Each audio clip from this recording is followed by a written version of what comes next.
Ah, caro letto, compagno di vita, mi accogli tra le braccia quando la giornata è finita.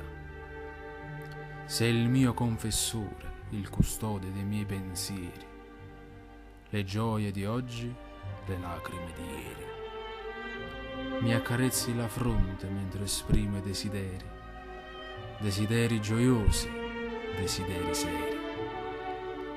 Hai accolto l'amore, le lacrime di pianto, mi hai cullato quando ero stanco. Accogli il passato, il presente e l'avvenire, su di te ci si nasce e ci si deve finire.